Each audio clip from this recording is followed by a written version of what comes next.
Muy pero muy buenas noches, sean ustedes bienvenidos a este programa llamado Palabra de Leuco. Hay una cantidad de información, opiniones, columnistas e invitados que vale la pena quedarse allí prendido al televisor. Arranco por la dama, por Mariana Zubik, de la Coalición Cívica. Con ella vamos a hablar de temas sumamente interesantes vinculados a la ley de extinción de dominio y la campaña que ha iniciado con mucha fuerza Chau Botín para que devuelvan los ladrones de Estado, los que nos robaron. Vamos a hablar de la doctora Carrió, obviamente es una de las dirigentes más cercanas a la doctora Carrió, y también vamos a hablar de Cristina, es una de las personas del mundo político que más conoce a Cristina Fernández de Kirchner. Julio Bárbaro, hemos generado debate la semana pasada con el propio Fernando Iglesias respecto de una columna fuertísima, de una definición política muy fuerte, Julio Bárbaro, hablando del arrepentimiento que tiene de haber votado a Mauricio Macri. De muchas de estas cosas vamos a hablar enseguidita nomás con ellos. Pero tenemos a nuestros columnistas que también traen material que vale la pena prestar atención. La doctora Adriana Amado, la licenciada, ¿cómo le va? Bueno, básicamente ella va a hablar sobre los gurúes electorales. ¿Hacen lo que dicen los gurúes electorales? Enseguidita ella se lo va a contar. El profesor Martín Tetaz, ¿cómo le va, Martín? ¿Qué tal, Alfredo? El dólar, la inflación, las supertasas, ¿el torniquete va a ser la salvación o no? Y hasta ahora arrancó bien, paró la hemorragia. Veremos si sigue funcionando. El torniquete. Y el licenciado Federico Andajasi, por supuesto, lo que tiene que ver con el Senado bajo presión. ¿Qué está pasando en el Senado de la Nación en estos momentos? De eso vamos a hablar sin lugar a dudas. Pero eso va a ser en un ratito nada más, porque ahora, si usted me permite, quiero comentarle, bueno, cuál es mi posición respecto a lo que está pasando con Cristina Fernández de Kirchner. Me pregunto por qué no está presa, porque a esta altura resulta muy difícil explicar cuál es el motivo por el que Cristina no está presa. Mire, tiene 5 procesamientos.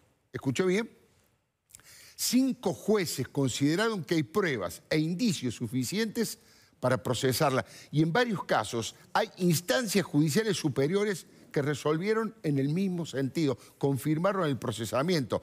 Está preso hasta su contador, Víctor Manzanares, quien declaró en los tribunales que todas las truchadas que hizo, tanto en los libros contables como en las declaraciones patrimoniales, las hizo, obviamente, por orden de la expresidenta. Podemos ver a algunos de los detenidos a través de las cámaras, pero hay que decir que además de Víctor Manzanares, están presos los 2 empresarios, amigos, testaferros, socios y cómplices de la familia Kirchner. Hablo de Lázaro Báez y de Cristóbal López, por supuesto. Está preso Julio De Vido, quien fue el primer ministro de las coimas, durante más de 12 años del gobierno nacional e incluso mientras Néstor fue gobernador. Nadie duda de que todo lo que hizo De Vido, todo lo que hizo, fue por orden de Cristina. Está preso quien fuera su comandante en jefe del ejército, el general César Milani, detenido por ladrón, le dicen enriquecimiento ilícito, ¿no es cierto? Y por genocida, por haber participado del terrorismo de Estado junto a la banda criminal de Jorge Rafael Videla. Están presos los 2 brazos ejecutores de los negocios corruptos de Don Julio, del cártel de Don Julio. Estamos hablando de un delincuente confeso, porque ha confesado ante la justicia, como Ricardo Jaime, y José López, un delincuente al que descubrieron en forma infragante y con casi 9 millones de dólares que quiso ocultar en un monasterio, y además que él mismo dijo que eran de la política. Miguel Ángel Pichetto, que desprecia, en la intimidad desprecia a Cristina, la salvó de ser encarcelada porque se negó a tratar su desafuero tal como pedía la justicia. Y esa es la pregunta que le aseguro más me hace la gente en la calle. Leuco, ¿va a ir presa Cristina? ¿Van a devolver lo que robaron? Y le soy sincero, yo expreso mis dudas, ¿no? En ambos casos, creo que hay suficientes pruebas e indicios como para la expresidenta, para que la expresidenta sea detenida. Pero vivo en este país y conozco que la justicia acelera o frena de acuerdo a la situación política reinante. Mire, si Macri logra mejorar la economía, si Macri llega a conseguir la reelección, no digo que lo haga, si lo llega a lograr, yo creo que la exitosa abogada, que nunca ganó un juicio, pero lo perdió varias veces, finalmente terminará entre rejas. Ahora, también soy consciente que si ocurre todo lo contrario y Cristina vuelve al poder, si se le desmadra la economía y Cristina vuelve al poder, hay más posibilidades de que el que vaya preso sea yo y no Cristina. Respecto a si van a devolver todo lo que robaron, es necesaria, urgente, la ley de extinción de dominio que ya tiene media sanción en diputados y que en el Senado, otra vez el Senado, Pichetto, la mantuvo cajoneada durante tanto tiempo que está muy cerca de perder estado parlamentario. Para evitar semejante desilusión en el electorado hay varios legisladores que están empujando para que se trate el tema después del 8 de agosto, donde se va a votar el tema del aborto. Mariana Zubik, aquí presente, de la Coalición Cívica, le decía que inició una campaña en las redes que es muy contundente.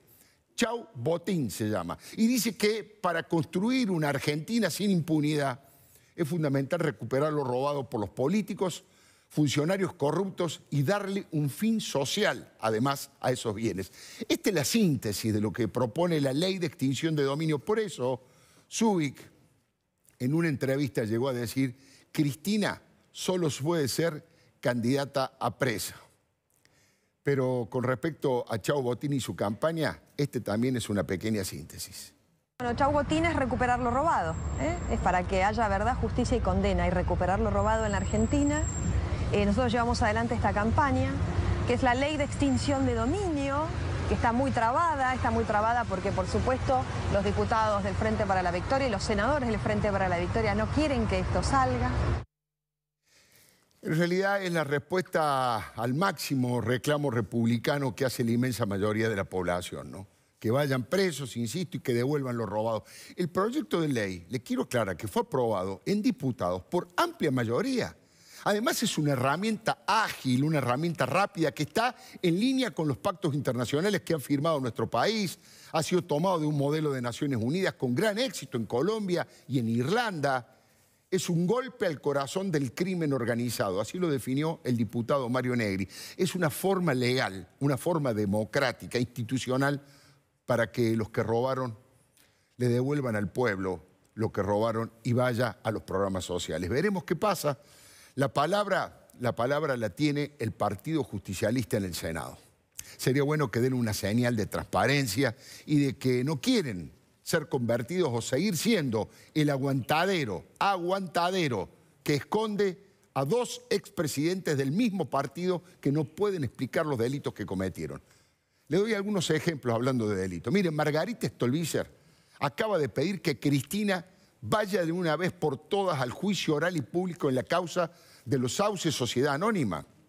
Ella está acusada ahí de ser la jefa de una asociación ilícita. Le quiero recordar que no son palabras mías, no soy yo el que dice jefa de una asociación ilícita. Son palabras tomadas textual de los expedientes judiciales. ¿Se acuerdan cuando Margarita estuvo aquí? Bueno, no era palabra de Leuco. En aquella época todavía eran los Leucos. Pero para Margarita Stolbizer no tuvo pelos en la lengua. Yo siempre insisto que lo que uno hace es mirar cosas que están a la vista de cualquiera. Cualquier fiscal podría perfectamente intervenir frente a la documentación que nosotros cotejamos, que son las declaraciones juradas, las presentaciones en la sucesión y demás. Está la causa de Otesur, hay una ampliación que nosotros hicimos de Otesur justamente por las irregularidades e inconsistencias en la declaración jurada, vinculada con los bienes, vinculadas con las sociedades, sobre todo, esas sociedades fantasma, pantalla, para encubrir los negocios hoteleros, ahora la de los plazos fijos. Uno se pregunta, ¿por qué han hecho todas estas cosas? Y bueno, obviamente que esto tiene que ver con que son chorros, con que son torpes y por eso han dejado huellas en muchos lugares y porque se han creído impunes para siempre, ¿no? Impresionante, ¿no? Porque son chorros, porque son torpes y porque se han creído impunes para siempre. Lo dice Stolbizer, que además ella dice que le ha avisado al fiscal Gerardo Polichita que ya hay pruebas suficientes para dar por terminado el proceso de instrucción. Cristina, sus hijos, Máximo y Florencia, Lázaro y Cristóbal, fueron procesados y esa medida ya fue confirmada hace 8 meses por la Cámara Federal Criminal y Correccional. Y este año lo confirmó la Cámara de Casación. ¡Listo!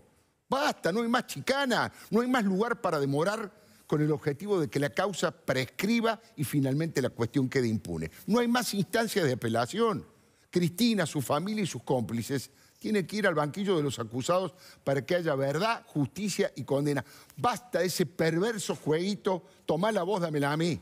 Mire, Martin Luther King decía que de lo contrario tendremos que arrepentirnos, no tanto de las malas acciones de la gente mala, sino del pasmoso silencio de la gente buena.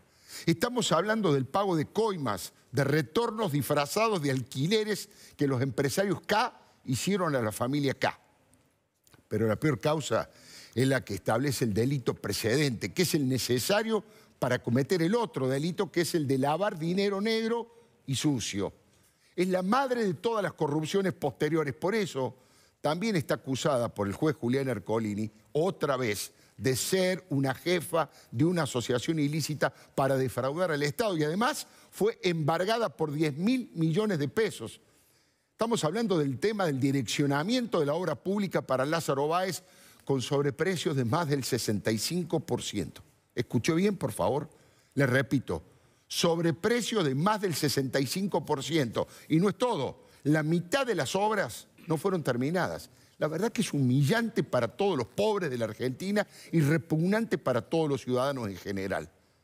El fiscal Diego Luciani citó 90 testigos para el juicio oral que se va a realizar, esperemos, antes de fin de año. Se destacan entre los testigos que estamos viendo la doctora Elisa Carrió, Javier Iguacel, el valijero Leonardo Fariña, Margarita Stolbizer, entre otros. Pero la Oficina Anticorrupción que lidera Laura Alonso y que es querellante en la causa, también pidió que citen como testigos a Mariana Zubik, a Jorge Lanata, a Nicolás Wieniawski. Cristina, en estas últimas horas, pidió como testigo a Ángelo Calcaterra. ¿Quién es Ángelo Calcaterra? El primo del presidente Macri. Y además a Carlos Wagner, que en ese momento era presidente de la Cámara Argentina de la Construcción, entre otros citados. La verdad, Cristina, en forma de chicana, hace que lo citen Ángelo Calcaterra, pero me parece muy bien que vaya a declarar Ángelo Calcaterra. Si el presidente tiene un primo y ese primo ha cometido delito, que los pague, igual que los pague Lázaro Báez, Cristóbal y cualquiera, no importa cuál sea la camiseta partidaria, no importa quién sea la parentela que uno tiene. Si cometió delito, tiene que pagar de una vez por todas para refundar la Argentina en realidad. Mire, en el caso de Lázaro Báez, estamos hablando de 52 contratos por 46.000 millones de pesos y por eso también va a ir a juicio Julio De Vido, José López, Carlos Kirchner y Lázaro, que obviamente fue el principal beneficiario, entre otros. Le doy otro dato, disculpe la palabra, otro dato vomitivo. En 10 años, la fortuna de Lázaro se incrementó en un 12.127% y la de su nave insignia Austral Construcciones en un 45.313%. No se puede creer. La semana pasada, un juez comercial decretó la quiebra de Austral Construcciones. Como puede verse, el cerco se cierra cada vez más. Podemos hacer un rápido repaso de lo que son las placas para ver de qué manera cada una de las causas está en determinada situación. Fíjese, la primera de todas tiene que ver con el dólar futuro. Estamos hablando de que Bonadío la elevó a juicio oral, está procesada por defraudación contra la administración pública y el Banco Central se calcula que perdió 55.000 millones de pesos en esta operatoria. La segunda tiene que ver con la obra pública. Fue procesada, le decíamos, por asociación ilícita junto a Julio De Vido y a Lázaro Báez y José López. 52 licitaciones otorgadas por 46.000 millones de pesos, como le comentábamos. La tercera tiene que ver básicamente con lo que se conoce como la causa Los Sauces y Otesur. La inmobiliaria de la familia K es investigada por lavado de dinero, están procesados en Los Sauces por asociación ilícita, como decíamos, y tienen un embargo de 130 millones de pesos. Y por Otesur, Cristina tiene pedido de indagatoria y por lavado de activos. La cuarta hemos resumido como la ruta del dinero K. Estamos hablando de que el fiscal Guillermo Marijuán lo considera coautora de lavado de dinero y se investiga el movimiento de divisas en la Rosadita también. Ahí está detenido Lázaro Báez y su contador Daniel Pérez Gadín. Y la próxima, en la cual no quiero meterme demasiado porque no quiero mezclar un asesinato de un fiscal de la Nación con el robo liso y llano de dinero, pero quiero decir que esta es una de las denuncias que más le preocupa, una de las causas que más le preocupa a Cristina Fernández de Kirchner. Ella fue procesada por encubrimiento agravado y no fue detenida porque le mantuvieron sus fueros parlamentarios, como le comentábamos recién, gracias al trabajo de Miguel Ángel Pichetto y del Partido Justicialista. Nisman la denunció por un pacto para encubrir, obviamente, a los terroristas, autores del atentado terrorista más importante de la historia de Argentina en la AMIA. Ayer, los 5 miembros de la Corte Suprema de Justicia desestimaron una presentación que hizo el abogado de Cristina en esta causa. La desestimaron. Game over, diría Cristina, ¿no? Es too much. La causa, además le comento, tiene una segunda instancia contra los gobernadores kirchneristas de aquella época. Estamos hablando de Sergio Acevedo, que se borró de todos los lugares luego de renunciar. Carlos Sancho, socio en todos los negocios de los Kirchner, y de Daniel Peralta. Insisto, no me quiero meter en el tema de Nisman, es un tema muy doloroso, desgarrador, un horror ese crimen para mezclarlo con estas trapisondas vinculadas a la plata y al dinero. Y tampoco demasiado el tema del dólar futuro, porque en realidad hay un desprendimiento de un acto de gobierno. Pero como si esto fuera poco, el juez Julián Ercolini acaba de intervenir la empresa que maneja los hoteles de la familia Kirchner, que de esta manera perdieron el control de esos bienes.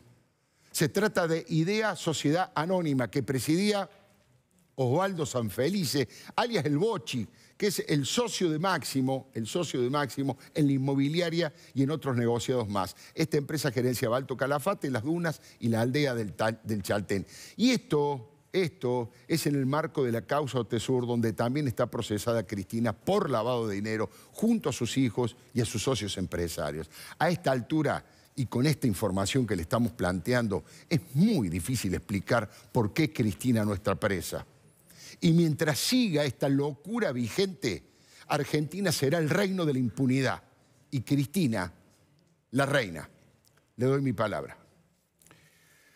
Bueno, muchísimas gracias por estar aquí, Mariana Zubik. Gracias por invitarme. De varios de estos temas podemos hablar porque usted los conoce profundamente, los ha denunciado y los ha estudiado en su momento. De todo lo que tiene que ver con Cristina Libre en el Senado de la Nación, ¿qué es lo que más le produce indignación? ¿Qué es lo que usted menos puede creer de lo que está pasando? Bueno, en primer lugar, creo que cómo se tergiversan o distorsionan algunas cosas. El rol de Pichetto, vos muy bien recién relatabas. Pichetto es el padrino del Senado, ¿no? Es Don Corleone, y esto no es peyorativo, es descriptivo. Yo analizo la conducta de las personas y no sus dichos, porque si recogemos sus dichos, puede llegar a ser un peronista republicano. Claro. Pero la realidad es que quien garantiza la impunidad en el Senado de la Nación y el statu quo es el senador Pichetto. Bien decías vos que fue quien frenó la posibilidad de poder desaforar tanto a Menem, expresidente Menem, como a Cristina Kirchner. Y además, hoy, que también vos analizabas muy bien el tema de la ley de extinción de dominio, ¿no?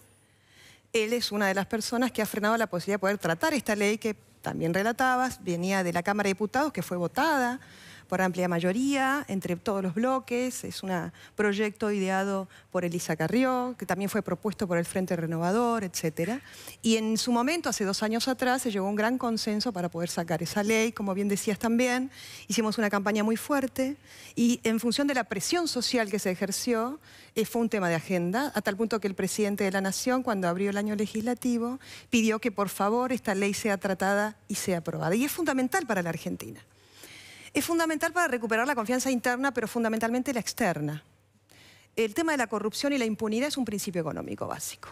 Es un principio económico en toda la región, que lo entendió muy bien Brasil, con Odebrecht, y con un juez probo y claro, con mucho coraje como Moro, ¿no? Como Sergio Moro. Bueno, eso ha cambiado muchísimo la visión de Brasil en el mundo. Y es fundamental para poder recuperar y restaurar la confianza que podamos empezar a plantear determinadas cosas y terminar con el roban pero hacen. Y para eso necesitamos personas que cumplan condenas y recuperar lo robado. ¿Y cómo anda la campaña Chau Botín que usted llevó adelante? Porque en su momento la que impulsó respecto de los foros parlamentarios del Parlasur fue muy positiva y tuvo un éxito bárbaro. ¿Esta de qué manera se está desarrollando? ¿Qué tipo de apoyos ha ido recogiendo? enorme. La verdad, a ver, nosotros iniciamos esa campaña y gracias a esa campaña se aprueba en la Cámara de Diputados. En su momento habíamos recogido más de 100.000 firmas. Ahora colapsó hace un tiempito la página y recuperamos nuevamente eso y creo que hemos recaudado más de 300.000 firmas en lo que va del mes. Las campañas anteriores y esta participación a través de las redes sociales es muy importante porque genera, estos son temas que empiezan a colocarse en agenda y la presión social efectivamente hace mella, tanto en la justicia como en el Ejecutivo y en el Poder Legislativo. Ahora el tema es, bueno, ¿en qué instancia estamos con la ley de extinción de dominio? Como yo te decía, don Corleone, Pichetto, intenta ahora hacer una especie de trapisonda y de pacto mafioso. Y lo que hace es presentar un proyecto que en realidad nosotros presentamos la ley de extinción de dominio para recuperar lo robado. Sí. Y lo que presenta Pichetto es la ley de extensión de dominio para preservar lo robado. Es decir, lo que presentó es lisa y llanamente un proyecto para que por ley se le garantice la impunidad, tanto a Cristina Fernández de Kirchner como a todas las personas que vos relatabas anteriormente, sí, que están detenidas, que están presas, hasta José López te diría. ¿Y por qué? Y además esto muestra claramente el gatopardismo de un sector importante del peronismo, que se quiere mostrar como diferente y que en sus acciones en realidad es lo mismo. Y repito, Pichetto está con este proyecto de ley que intenta de alguna forma acordar con sectores del gobierno, garantizándole la impunidad a todo el kirchnerismo y a todas las personas que se han robado un país entero. Vos bien decías, el modelo del proyecto de extinción de dominio, este modelo es tomado de la Oficina de las Naciones Unidas, ha sido aprobado y está en ejecución con muchísimo éxito en varios países. Hablamos de México, de Honduras, de Colombia, de Costa Rica, Guatemala. Ahora, en Cambiemos sí hay una decisión política. Usted recién comentaba que el propio presidente de la Nación lo había planteado. Entre los legisladores de Cambiemos del Senado también hay esa unanimidad. ¿Hay una voluntad política de avanzar con este tema? Hay una voluntad política del presidente de la Nación de avanzar con este tema. Entiendo que hay algunas personas en el Senado que no están muy de acuerdo con esto. Algunos argumentan el tema de la inconstitucionalidad por el tema del derecho a la propiedad. Y ahí hay un error. Hay un error grande. De hecho, algunos han recorrido tanto la Cámara de Diputados como el Senado analizando esta situación. Y esto también se planteó en estos países que te relataba que fue aprobada esta ley. Pero la realidad es que cuando vos no podés demostrar la licitud del bien, no hay derecho de propiedad. Significa que no es tuyo. Sin duda. Se terminó el derecho de propiedad en esa instancia. ¿Bien? Bueno, esto en todas las instancias judiciales en estos países ha sido demostrado, motivo por el cual esta herramienta ha sido verdaderamente efectiva. Ahora, en este modelo de la Oficina de las Naciones Unidas, que fue tomado por nuestro espacio político, por Cambiemos, y fue aprobado en la Cámara de Diputados, te plantea 5 cuestiones que tienen que estar sí o sí para que sea efectivamente una ley de extinción de dominio. Sí. En primer lugar, hablamos de la imprescriptibilidad. ¿Por qué? Porque los delitos de corrupción ya sabemos la gravedad de los delitos de corrupción y cuáles son las consecuencias de los delitos de corrupción. A tal punto que Elisa Carrió presentó hace ya unos años, 2 años, esto tiene dictamen de comisión pero no fue tratada en la Cámara de Diputados, en realidad, que tenga jerarquía constitucional los delitos de corrupción de la Comisión Interamericana que ha planteado los delitos de corrupción. Primer punto, hablamos de la imprescriptibilidad. Segundo punto, hablamos que no tiene que estar atado a la acción penal, es decir, que tiene que tener independencia, porque la extinción de dominio es un instituto civil, es decir, una acción civil, sí, para poder recuperar los bienes de origen ilícito. Y debe tener independencia esa acción civil, es decir, el juez en lo civil, de la acción penal. Ese es el segundo punto que tiene que tener sí o sí una ley de extinción de dominio. El tercer punto es la presunción de enriquecimiento ilícito. Esto es clave, es importantísimo. El tercer punto es que tiene que ser retroactiva. Sí, el cuarto. El cuarto punto. Y el quinto es la extraterritorialidad. Es decir, que todos los bienes que están fuera del país y que en todo lo que ha sido la ruta del dinero acá ha sido así demostrado, podamos, mediante esta herramienta, poder recuperarlos e ingresarlos en el país. Bien. Estos 5 puntos son los que no contempla la ley de extensión de dominio de Pichetto. La que presentó Pichetto para cambiar ahí. Da por tierra absolutamente todo esto, a tal punto que si se aprueba la ley de Pichetto en el Senado, que según información que tengo, hay varios acuerdos que de hecho ha hecho Pichetto con Massa. Una cosa increíble, que fue quien planteó el tema de la imprescriptibilidad de los delitos de corrupción. Si esto avanza, esto significaría lo siguiente: que ni a Cristina Kirchner, ni Lázaro Báez, ni Cristóbal López, ni José López, ni ninguna de las personas presas y procesadas por delitos de corrupción se les va a poder sacar los bienes, porque no es retroactiva, porque no es imprescriptible, porque invierte la carga de la prueba, claro, porque no es independiente de la acción penal. Y significaría también que le daría la posibilidad a Cristina Kirchner de que además pida una indemnización por daños y perjuicios. Por daños y perjuicios, sería terrible. Mariana, una persona que está muy cerca de la doctora Carrió como usted, ¿cómo analiza lo último que ha pasado, el chisporroteo entre la propia Elisa Carrió y la Unión Cívica Radical? ¿Qué balance han hecho? ¿Qué ha conversado usted con la doctora o su propia opinión sobre el tema? No, sí, hemos charlado mucho. Ella ahora está recorriendo el país, está haciendo zona centro y norte, estuvo en Entre Ríos, Santa Fe, Córdoba, va a seguir, ¿no? Creo que se va a ir al Chaco, etcétera. La verdad es que ella está muy feliz, está muy bien, trabajando muchísimo. Creo que debe ser una de las pocas legisladoras de este país que recorre el país en auto, pueblo por pueblo. El trabajo que está haciendo es interesante. ¿Qué es lo que está haciendo Lilita hoy? Ella está oficiando de intermediaria entre productores, entre pequeños y medianos empresarios y empresarios que quieren apostar por la Argentina, porque sabemos que hay un sector de empresarios que siempre hemos conocido en la UIA, etcétera, que son una especie de personajes que han vivido de la Argentina, no digo todos, pero sí un porcentaje de las personas que ya sabemos. Y ciertamente hay un sector de pequeños y medianos productores y de pequeños y medianos empresarios y empresarios que quieren apostar. De hecho, las declaraciones que ella hizo fueron en Entre Ríos, fue en un acto radical, en un ámbito radical. Ella estaba con Benedetti y con otros referentes radicales. Es algo que ella dice, y creo lo ha dicho en este estudio y lo ha dicho en este canal muchas veces, es un chiste que ella hace, y además nadie puede negar, y ella misma lo ha dicho muchas veces, es radical paladar negro, ¿no? Su origen radical, su corazón radical. La verdad la respuesta desmedida y sobreactuada, la verdad no entiendo a qué responde, no tenemos preocupación respecto a eso, pero sí quiero decir que la verdad es que no hay historia de Cornejo dentro del radicalismo y que por ese motivo entiendo que no pueda llegar a comprender este chiste que hizo Lilita, ¿no? Bueno, le contestó duramente que tal vez no te acordés que esto es un chiste, como no te acordás porque vos estabas en ese momento en el kirchnerismo, pasándole la factura cuando el gobernador Cornejo, actual presidente, en estos momentos está cenando con el presidente de la Nación, Alfredo Cornejo, junto con Cobo se fueron al kirchnerismo. También fue una chicana, digamos, bastante dura recorrer su pasado acá. Sí, bueno, la verdad no debe ofender a nadie. Mariana, una cosa más. Cristina Fernández de Kirchner, ¿qué es lo que se puede decir en estos momentos? Digo, usted publicó un libro sumamente fuerte, de gran repercusión, donde incluso hablaba de violencia familiar, con el conocimiento que usted tenía del matrimonio Kirchner. ¿Qué puede pasar con eso? Bueno, de hecho, el libro acaba de ser tomado por la Oficina Anticorrupción y presentado. Vos recién relatabas, me presentaron como testigo y yo llevo testigos. Llevo 5 o 6 testigos que no se pueden revelar los nombres de estas personas. ¿Para qué? Para el juicio oral. ¿Qué tema? A la instancia del juicio oral, sí, en la causa de asociación ilícita por la obra pública. Por la obra pública. Por la obra pública. Gente no muy conocida, digamos. Algunas personas conocidas y otras no muy conocidas. Muchas de ellas están en el libro y otras han sido personas que durante estos años de investigación me han aportado pruebas y testimonios y bueno, y que hoy están en condiciones de poder declarar.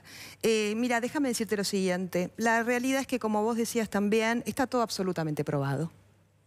También es cierto que Cristina debería estar detenida si no fuese por Pichetto. Debería estar presa.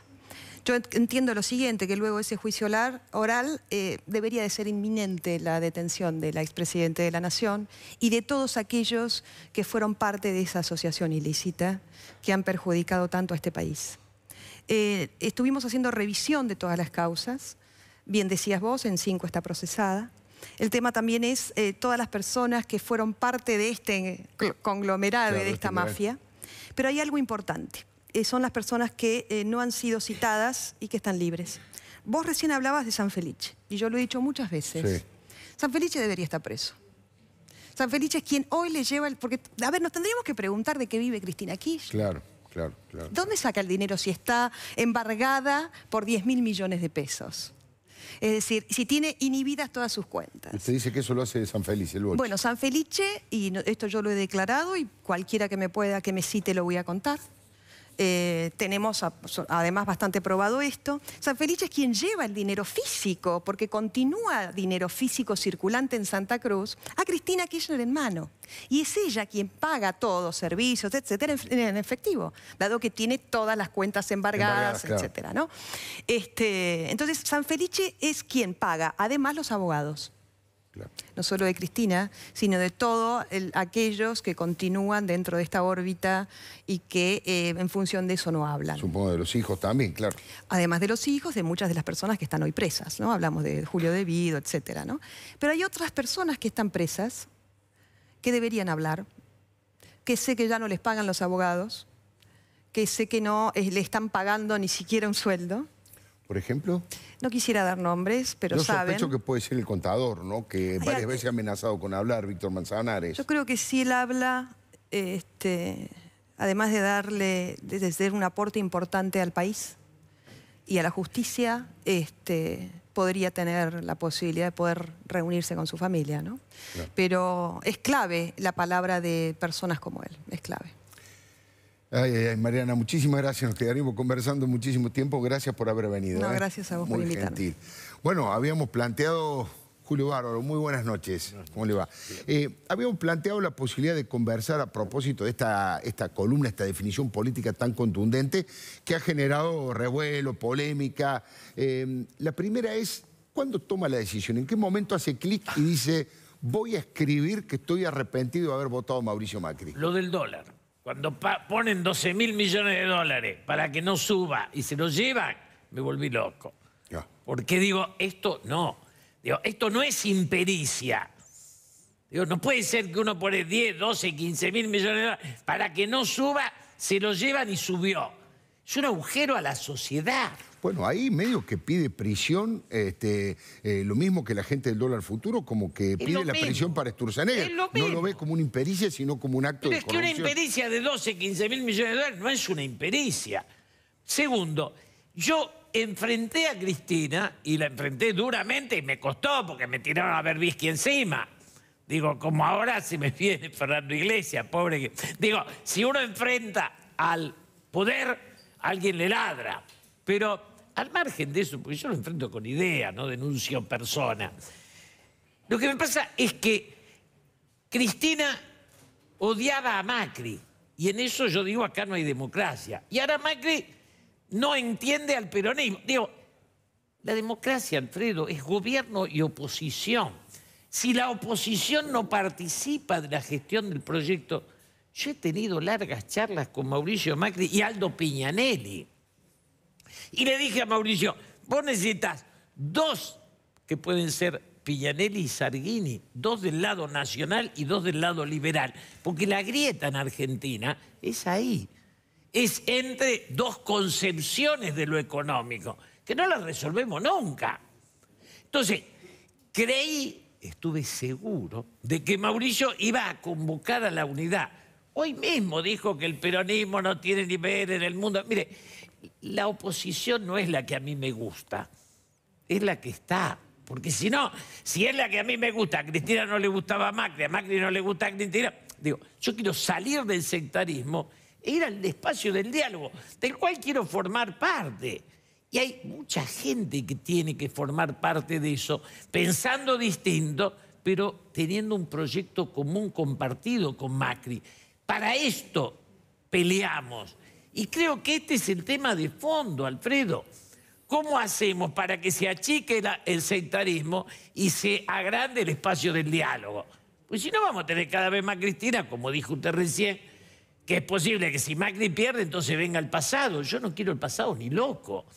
Pero armar un futuro se hace también desde la gestión del presente.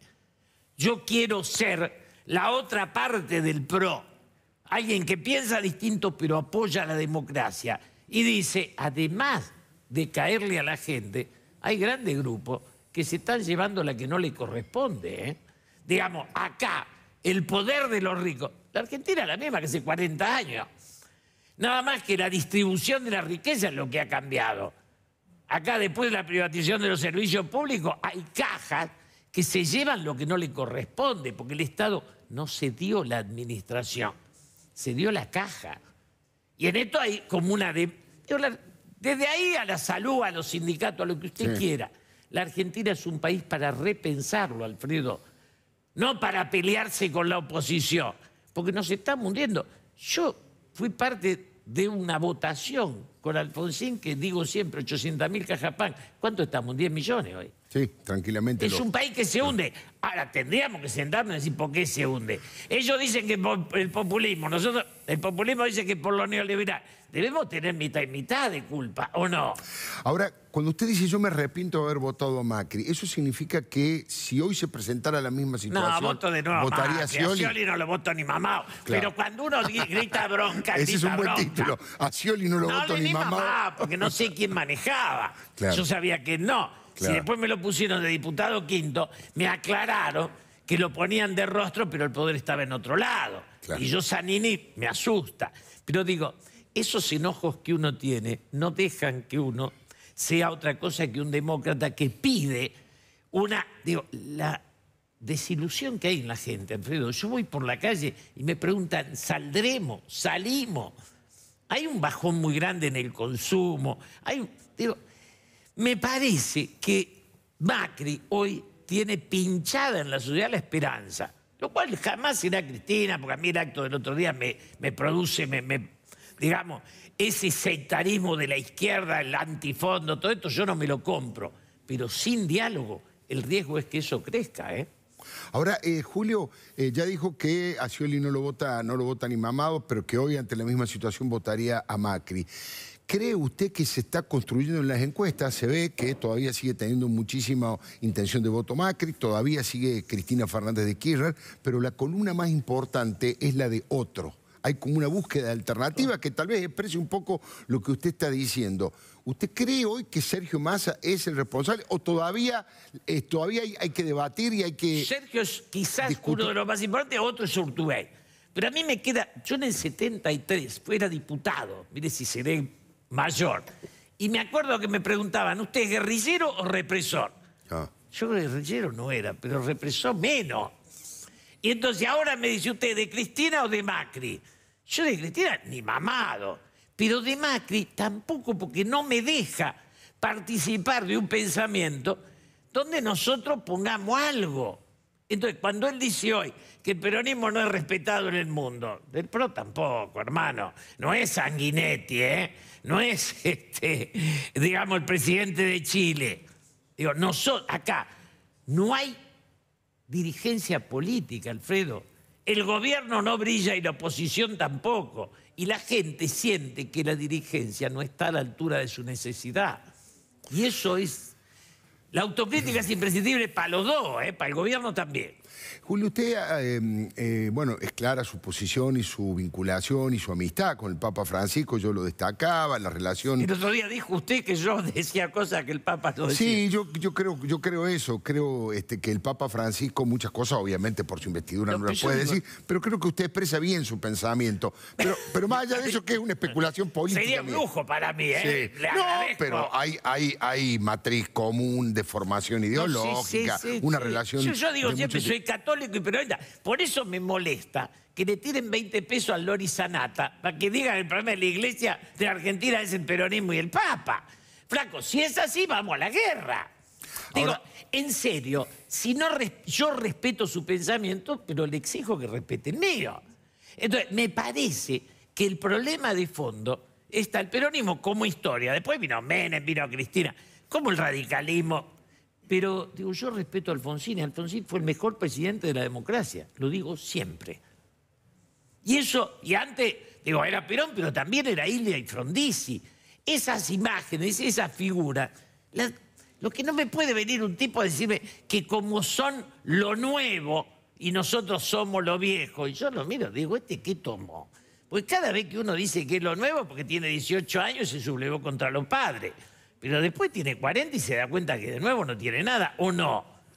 Ahora, Julio, usted planteaba que el tema del aborto, me anoté para repetir textual, es un entretenimiento de la progresía.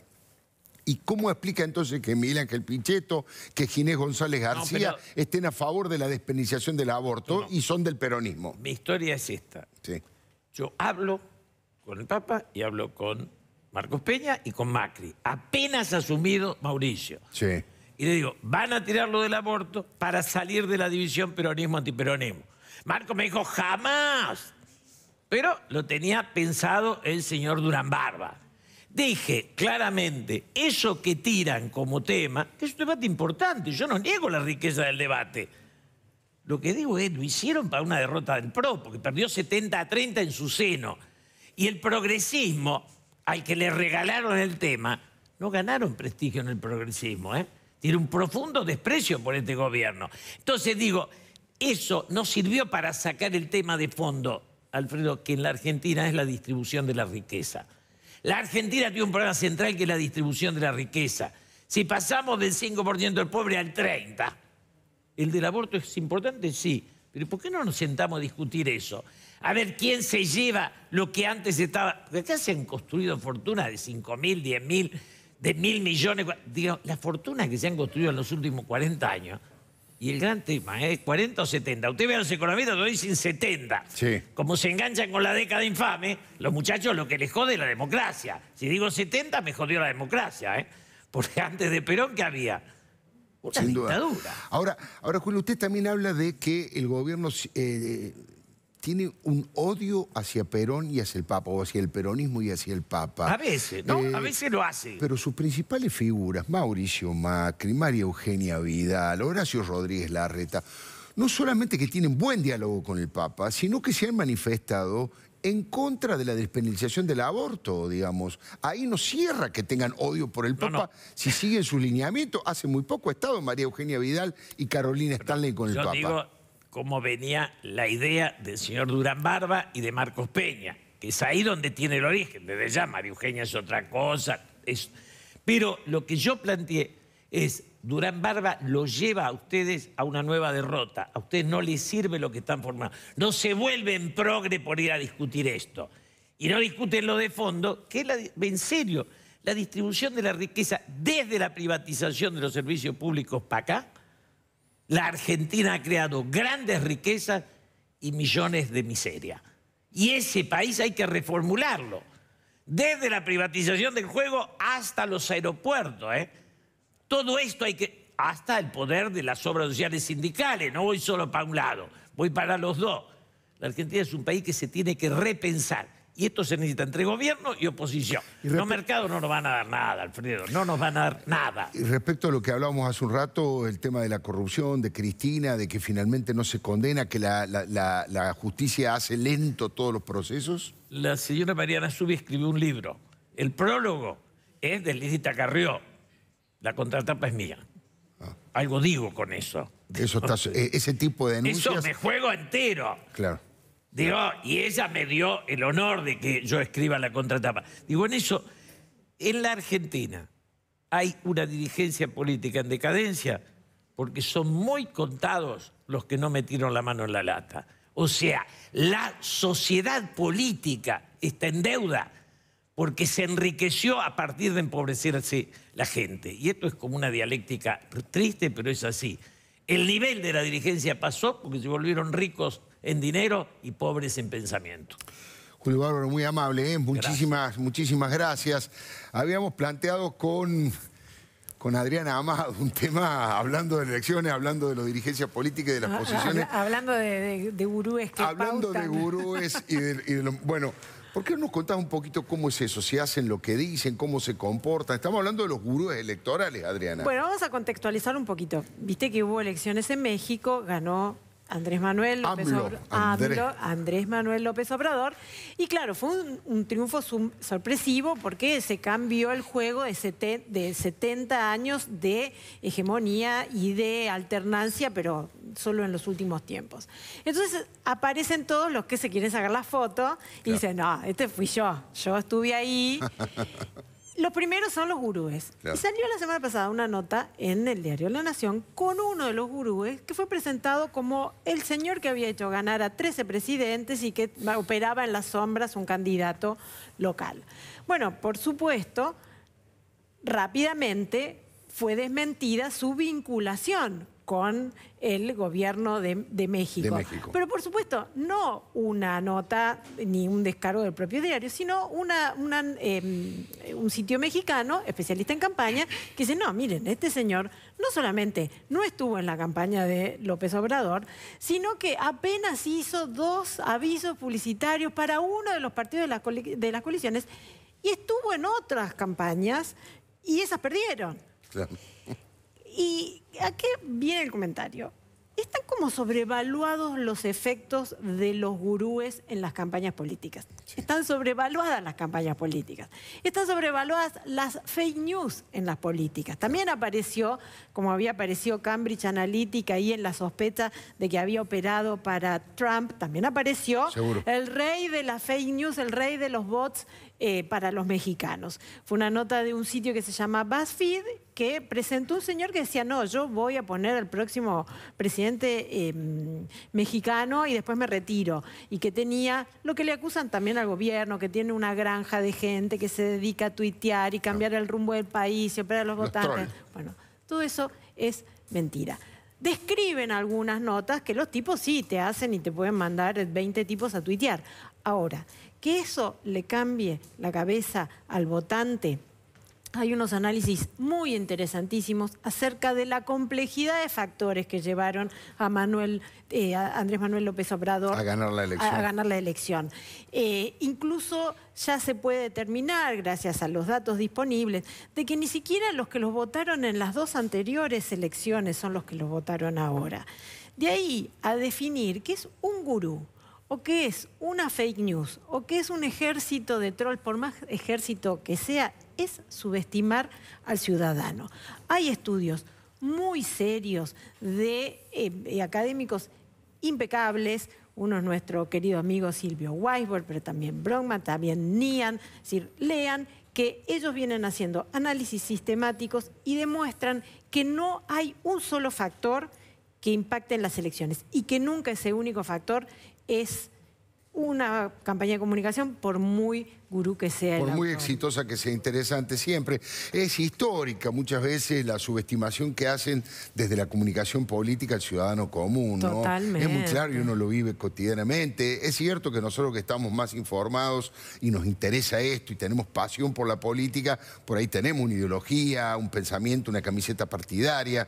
Pero el ciudadano común uno ve que vota según le va en la feria, según si tiene trabajo, según si su primo consiguió abrir el boliche que quería abrir, con cosas que tienen que ver con lo cotidiano, con lo que habla de qué manera uno puede progresar, cuál es la perspectiva de futuro que tiene. A mí me gustan ese tipo de mediciones que hablan respecto de ¿cuál es la expectativa futuro? Yo confío en estos tipos. Los que yo voy a votar me dan tranquilidad de que la cosa va a ser como un país normal. Digamos, desde los 70 que venimos discutiendo con ese tipo de cuestiones y me parece que está recontraprobado que el ciudadano, es cierto, hay muchas cosas que pueden jugar, yo diría, acelerar o frenar determinada situación como catalizadores. Sí, pero la base del voto tiene que ver como a uno le va en las cosas, como uno piensa cotidianamente en la economía. Mira, los estudios que están analizando cuál es el verdadero efecto de las noticias, por ejemplo, de Facebook, estas noticias falsas, muestran que sí puede haber mucha distribución y muy rápida, pero que la gente no cree en esa información. Es decir, que Facebook por ahí puede ayudar a poner un temita o un personaje, pero eso no significa que el voto del ciudadano se va a decidir por un tuit, ni tampoco que lo puedan engañar simplemente por una campaña, ni de los medios hegemónicos. Adriana, al mismo tiempo también hay una especie de combate, ¿no?, entre los equipos de los distintos candidatos. Yo no sé qué pasaría si un candidato dice, no, esto no importa, yo, los medios...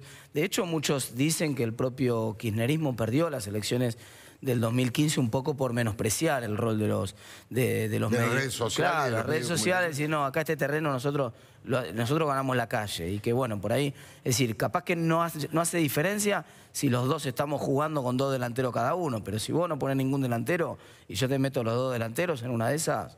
A ver, lo que se subestima no es el medio, se subestima la persona que está del otro lado del medio. Claro. Vos algunas personas las podés hacer contactar por las redes sociales. Ahora, no a través de noticias falsas. Si no hay una verdadera relación, si no hay una verdadera comunicación, por más esfuerzo que vos hagas en las redes sociales, por más campañas pagas que vos hagas, no sirve de nada.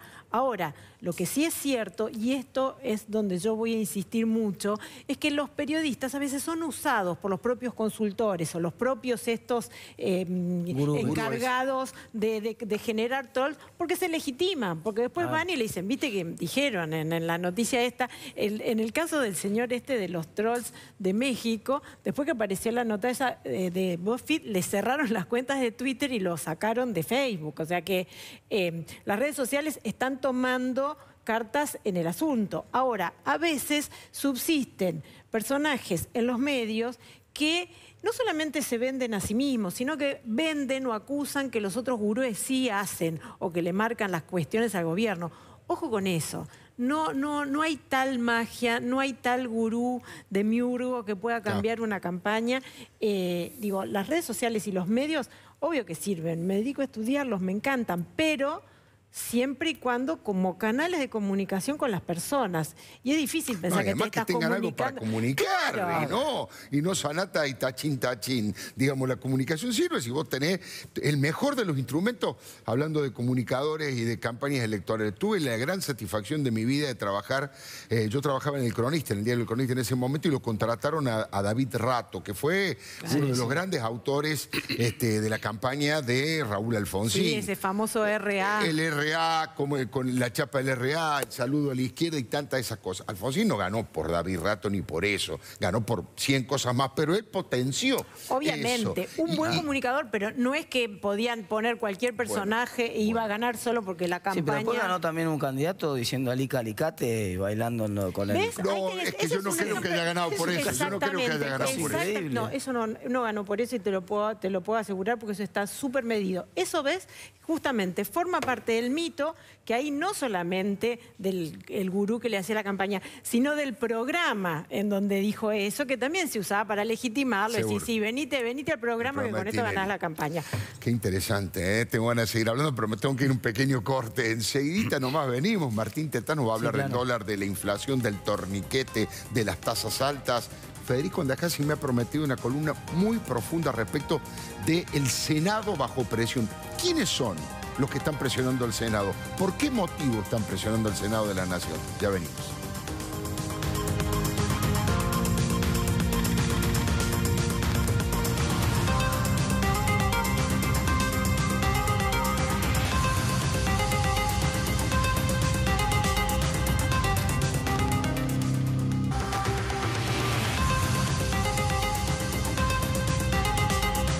Bueno, nos habíamos quedado peloteando respecto de, bueno, qué es lo que define una elección, y creo que por lo menos hay 1000 motivos, pero un denominador común, si tenemos que elegir uno de los elementos, tiene que ver con la economía. Así que, Martín, te escuchamos atentamente qué está pasando con las tasas, con el dólar, con la inflación, con este torniquete que por ahora parece que ha dado resultados. Vos sabés que justamente para enhebrar los temas, vos mencionabas la sensación térmica que hay en la calle respecto a la economía y sobre todo la perspectiva a futuro. Y ese es uno de los indicadores que releva la gente de la Universidad de Itela cuando arma ese índice de confianza del consumidor, que es un índice espectacular porque correlaciona de manera notable con la imagen del presidente. Lo miden desde marzo del 2001, cuando estaba de la Rúa, hasta ahora, mes a mes, todos los meses. Y cuando vos ves el gráfico y ves la imagen de los presidentes, los distintos presidentes que miden las consultoras, parece que están mirando el mismo gráfico. Es impresionante. Y segundo dato interesante respecto de esto, es que las grandes caídas de confianza de los consumidores, desde que se mide el índice hasta ahora, todas coinciden con devaluaciones bruscas del peso.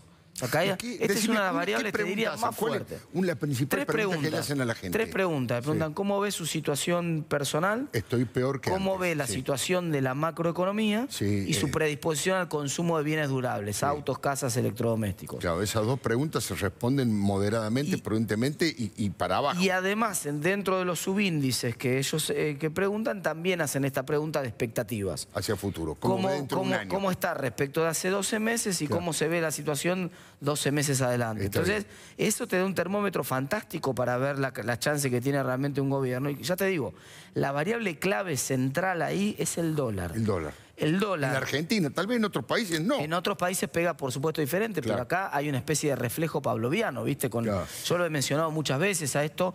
15 crisis económicas desde los últimos 70 años, en 14 hubo una devaluación acompañando la crisis. No cites a Pablo, que te va citando casi a Keynes. Sí, yo acá lo hago con el perdón del doctor. El perrito de Pablo, bueno, usted cite a Keynes. Pero realmente el dólar es una de las variables más importantes para definir la confianza de los consumidores primero y la intención de voto después. Ahora, justamente, la semana pasada, cuando hacíamos esta columna, Alfredo, estaba esta tensión tan fuerte. Uno decía, bueno, el dólar parecía que un poco se empezaba a calmar, pero al mismo tiempo las tasas estaban altísimas. Entonces lo que uno decía era, bueno, lo tienen agarrado de los pelos al dólar. Claro. Es decir, está bien, no me voy al dólar, pero no me voy al dólar porque viste que siempre hay un nivel de tasa para el cual la codicia supera el miedo, como decía Mario Blecher, ¿no? Qué bueno. Hay un nivel en el cual, está bien, yo tengo miedo de que se vaya el dólar, pero también si vos me das 70% de tasas, como llegó a ver la semana pasada, bueno, ahora, ¿qué pasó hoy? Hoy bajó fuerte el dólar y simultáneamente, este es el dato interesante, bajaron muy fuerte las tasas. Las Levax, que ya te digo, llegaron a tocar casi 70% la semana pasada, hoy están en torno de 50%. Epa, ahora todavía siguen siendo altas, Sí, pero claro, y ahí hay otro tema clave, porque la gente se asusta mucho con los niveles de las tasas. Uno dice, 50% es una super tasa. Sí, realmente es una super tasa, pero porque del otro lado del mostrador hay una superinflación, Alfredo.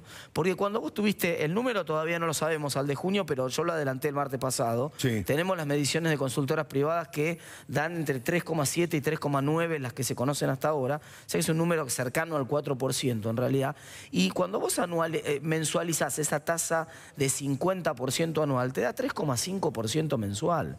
O sea que, digamos, las tasas que parecen tan altas en realidad están en línea con una inflación del 3,5% mensual, que fue más o menos la inflación del último mes. Digamos, no es que hay unas tasas exorbitantemente altas en términos reales. Hay mucha ilusión monetaria en esto. Uno dice, no, me dieron un aumento de sueldo de 30%. ¿Y qué? ¿Festejo con champán? Pará.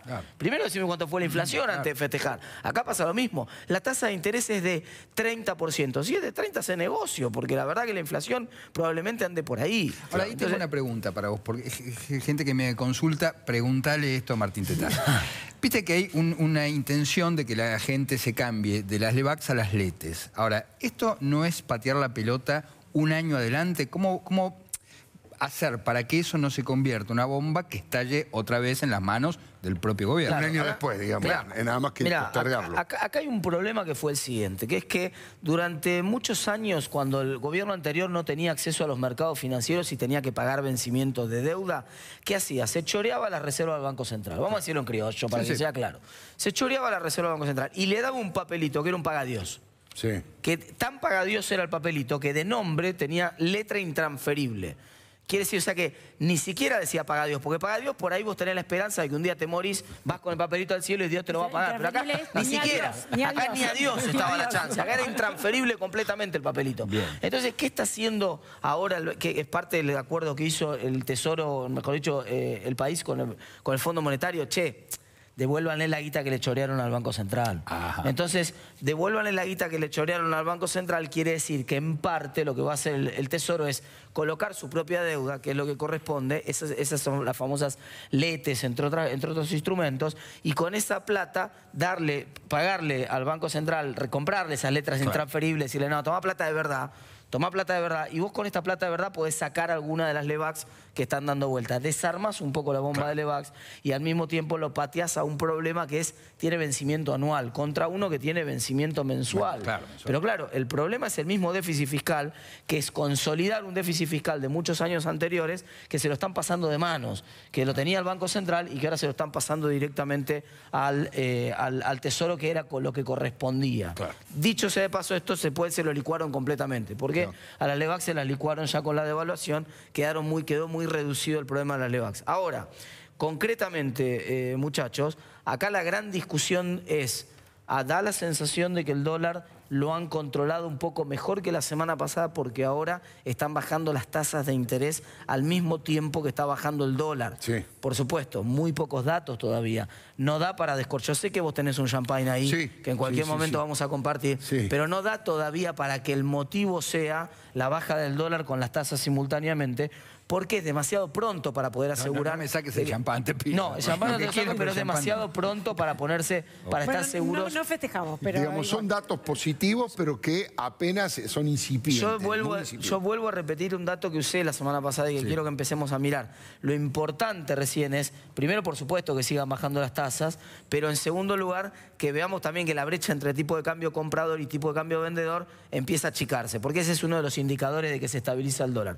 Pero dicho esto, Alfredo, hoy hubo una novedad importante, por parte del Banco Central, porque en el comunicado de política monetaria del Banco Central anunció algo que era un secreto a voces, que todos veníamos observando en el comportamiento de la última semana del Banco Central, y es que de alguna manera está abandonando ese modelo de metas de inflación que funcionaba con la variable de la tasa de interés y que simplemente el Banco Central procuraba contener o bajar la inflación subiendo las tasas de interés. Y esa era como la bala de plata del modelo de metas de inflación. ¿Qué dice el comunicado? Bueno, vamos a seguir, es medio eufemístico el comunicado, pero dice, vamos a seguir mirando un poco las metas de inflación, pero en realidad nos vamos a concentrar más en los agregados monetarios. Traducido al castellano, Alfredo, ¿qué quiere decir esto de concentrarse en lenguaje de la calle? Nos vamos a sentar arriba de la fábrica de billetes y no vamos a emitir más. Vamos a frenar la emisión. Vamos a frenar la emisión todo lo necesario. ¿Por qué? Bueno, el fuego necesita un poco de nafta para encenderse también, ¿no? Y para seguir creándose. Entonces, de alguna manera, lo que acaba de pasar con el dólar, este freno al dólar que vimos esta semana y sobre todo con el retroceso de tasas al mismo tiempo, ya no podemos decir lo tienen agarrado de los pelos.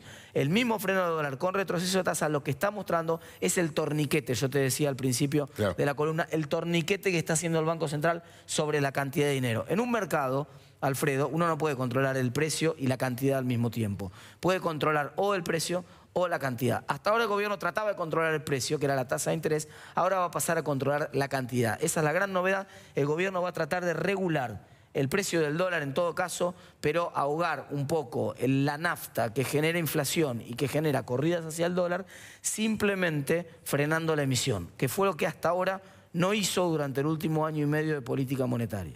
Me queda 1 minuto y medio para vos, pero te quiero hacer una pregunta.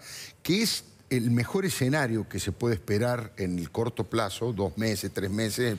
¿Y cuál es el peor de los escenarios de acuerdo a las variables que hay ahora? Obviamente no te estoy pidiendo que hagas magia. Yo de mientras le voy a ir sirviendo el champán, así se van serenando un poco los ánimos. El peor escenario es que se acabe el champán antes que termine la fiesta, digamos. Ese es el peor de todos. Permiso que me cruzo, me cruzo. En cierto sentido, mira, Alfredo, el mejor escenario para el gobierno sería que se calme el dólar. ¿La secuencia cuál es? Primero necesita calmarse el dólar, Alfredo. Una vez que está estable el dólar y veamos que empieza a bajar esa brecha entre punta compradora y vendedora, que realmente se empieza a calmar, vamos a ver que entonces van a aflojar las tasas de interés. Porque si el dólar está corcoveando mucho y hay mucho riesgo de que haya una devaluación, vos tenés que compensarme dándome una tasa de interés más alta. Cuando disminuye el riesgo de devaluación, entonces la tasa de interés va a frenar. El componente de la tasa de interés, que es una especie de cobertura contra la devaluación, ese va a desaparecer. Entonces vamos a ver, freno del dólar primero, que empiece a bajar la inflación, a bajar la tasa de interés primero. Esos dos componentes juntos van a empezar a reactivar la confianza de los consumidores 6 meses después. O sea, desde que vos controlás el dólar, controlás entonces la tasa de interés, empieza a aflojar la inflación, desde ahí contás 6 meses que tarda en recomponerse la confianza de los consumidores.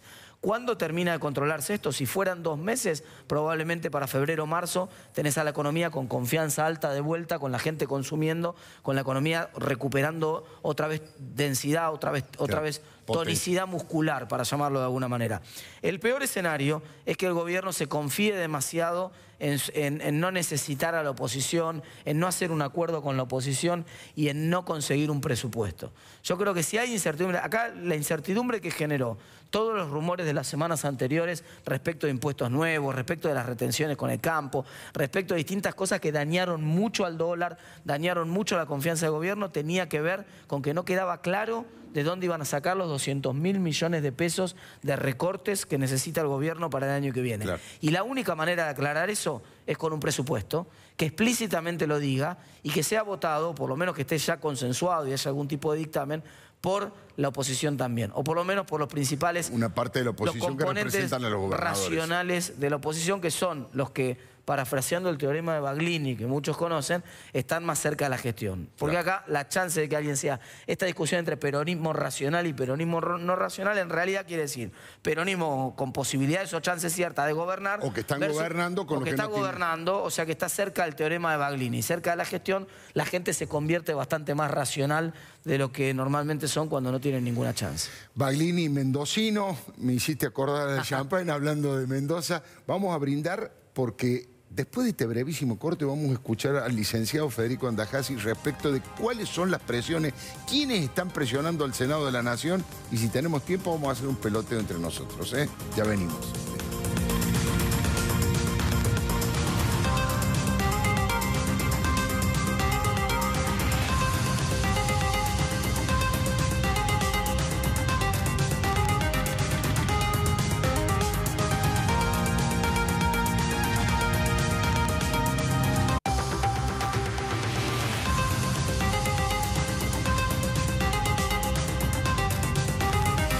Bueno, ahora sí, hemos estado entre comillas vendiendo, anticipando este trabajo. Contanos un poquito qué significa esto de la presión sobre el Senado de la Nación. Bueno, en primer lugar, digamos que hoy es un día crucial en el Senado, es un día crucial para la Argentina, por varias razones.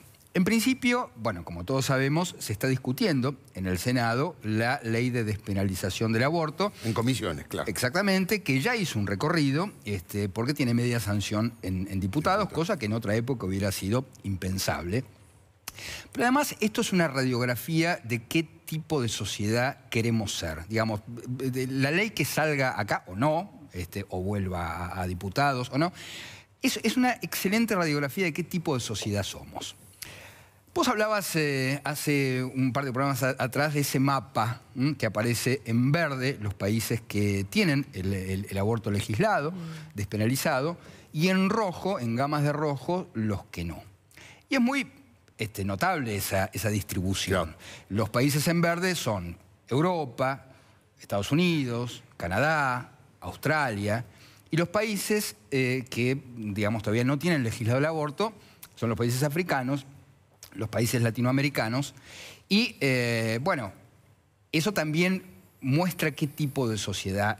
Ahora, están los que dicen, bueno, no porque se sancione una ley de legislación de no vamos a convertir en país desarrollado, claro. Bueno, no pero porque esto tiene sus matices, obviamente, porque este es un tema de salud pública, y la salud pública es parte sustancial lo que hace que un país sea o no desarrollado o subdesarrollado. Entonces, cualquier paso que avance en una mejora de la salud pública, por supuesto que va poniendo un pie en ese terreno que tiene que ver con los países más avanzados. Quiero decir, son los países que tienen la ciencia más avanzada, son los países que tienen la medicina más avanzada, de modo que sí, es una forma de avanzar en un sentido. Y una mejor distribución de la riqueza, además, un país más sólido económicamente. Totalmente, claro. Quiero decir, que se legisle el aborto no va a implicar que vaya a haber, digamos, una redistribución de la... pero sí una redistribución de la salud, ¿no? Sí, y un paso a los derechos individuales. Absolutamente, absolutamente. Bueno, entonces, ¿qué marca además este mapa que vemos? Son los países, digamos, que tienen mayor influencia de la Iglesia particularmente los de América Latina. En América Latina la Iglesia tiene una influencia que no tiene en Estados Unidos ni por asomo, de hecho no es católico Estados Unidos, que no tiene Canadá, que Europa, digamos, ya casi son países completamente laicos. O sea, que el factor decisivo es la influencia de la Iglesia. Sí, señor. Entonces, ¿quién ejerce esta presión, por momentos diría yo, salvaje, sobre el Senado en particular, pero sobre aquellos que tienen algún predicamento en la sociedad? La Iglesia. ¿Por qué? Por varias razones. Bueno, a Francisco se le juega en su propia tierra algo que tiene que ver con el corazón de su predicamento. De su doctrina, claro. Exactamente. Bueno, entonces yo creo que es Francisco el que desafía al poder de Macri y el tipo de liderazgo que ejerce Macri, mucho más que lo que desafía Macri, digamos, a la Iglesia. ¿Por qué digo esto? Porque además es interesante. Yo te decía que esta probable ley es una radiografía de la sociedad. Vamos a ver qué tipo de gobierno tenemos, qué tipo de liderazgos tenemos, cuán presionables son, digamos, las instituciones por parte de las corporaciones. Son muchas cosas lo que se está demostrando y lo que se está jugando hoy en la Argentina. El liderazgo de Macri es muy particular y muy novedoso en la Argentina. Nosotros venimos de una larguísima tradición verticalista, por varias razones. Primero, los golpes militares. Desde el 30, para hablar del siglo XX en adelante, sí, con el golpe de Uriburu, bueno, se instaló una cultura verticalista, militarista en la sociedad, que después se coronó con el peronismo. Claro. El peronismo es aún hoy un partido verticalista y cuando no hay un líder claro, bueno, ya ves que tambalea, no sabe muy bien para dónde ir. Sí. Tiene esta lógica verticalista militarista. Sí, lo vimos en los 70 con Montoneros, con la AAA. Son estructuras completamente verticalistas. Y castrenses, ¿no? Vinculadas a los castrenses. Totalmente. Bueno, el modelo de Macri es completamente distinto a esto. Es un ingeniero. Por primera vez, digamos, tenemos a alguien que proviene desde otro lugar del saber, que esto es muy interesante. Pero además, se ve con mucho asombro el disenso que hay dentro de la propia coalición y dentro del mismo PRO. Vos tenés el presidente que habilita esta ley. Sí. A pesar de que dice que, bueno, él dice pro vida somos todos, ¿no? Es decir, sí, tampoco se pronunció drásticamente sobre este tema. Sí. Pero lo cierto es que, como no hizo el kirchnerismo durante 12 años, que evitó poner este tema en el tapete y ponerlo en la discusión pública, por primera vez en la historia tenemos un presidente que quiere que se discuta esta cuestión que hace a la vida cotidiana de la sociedad.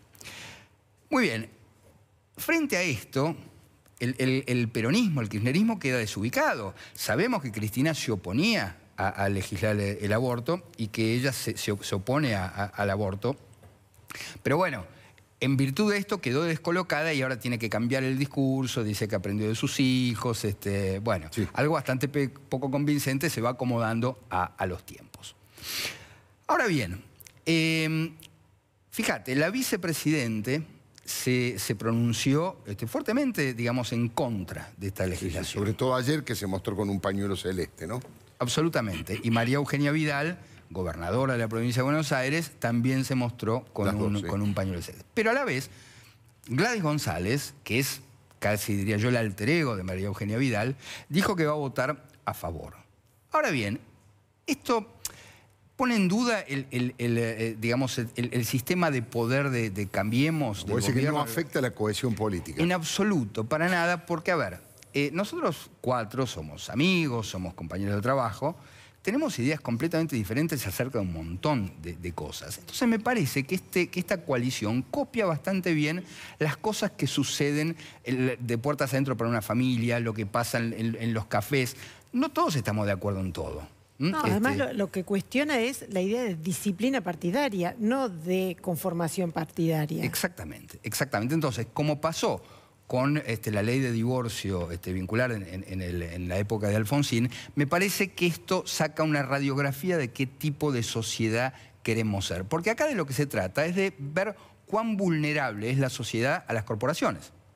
Entonces, insisto, la Iglesia está ejerciendo una presión muy, muy fuerte, particularmente ahora en el Senado, lo hizo en diputados en su momento, pero ahora redobló esta apuesta y esta presión. También porque está, digamos, en el Senado la conformación tiene que ver con las provincias, y en las provincias sabemos que hay muchos más exponentes del conservadurismo y de lo religioso. Exactamente. Además, a medida que va avanzando la ley, que tiene media sanción, claro, que ya está en comisiones, entonces la presión pasa a ser mucho más fuerte. Entonces, Alfredo, en resumen, yo lo que creo es que más allá de lo que suceda en el Senado, lo que está sucediendo ahora es mostrarnos una radiografía de cómo piensa esta ciudad y qué tipo de sociedad queremos ser. Déjame que cierre porque me despertó una idea un poquito revulsiva, pero lo quiero decir. Lo que siempre cito a Fernando Bravo, que dice, ya a esta edad no me quiero llevar nada a mi casa. Yo hago periodismo político desde el 83 a la fecha, o sea, nunca lo hice bajo dictadura militar, solo sobre democracia. No recuerdo un nivel de presión de la Iglesia semejante sobre los medios de comunicación. Lo estamos padeciendo los periodistas. La Iglesia está teniendo injerencia en todos los medios de comunicación en forma, ¿cómo le iría a decir? Como si fuese un partido político tradicional, jugando todas las fichas, apelando a las amistades, a las relaciones, a los castigos, a las bendiciones y a la posibilidad de mandarlos al infierno. Lo quería plantear porque es algo que estamos viviendo todos los periodistas. Más allá cuál sea la posición que tengamos cada uno en este tema. Y cómo uno maneje la presión. Sí, pero hacía mucho que en democracia no sentía presiones de esta característica en todos los medios de comunicación, porque entre los colegas hablamos, y la verdad, eso le hace muy mal a la Iglesia. Es contraproducente, porque nadie se olvida cuando es obligado a cambiar alguna situación, a modificar una opinión, a hacerla más liviana, a hacerla más suave o a modificarla. Nadie de los periodistas se olvida de esas cosas, y eso no le hace bien a la Iglesia ni a nadie. Nos estamos yendo, pero falta enseguidita mi despedida y mi saludo, ya venimos.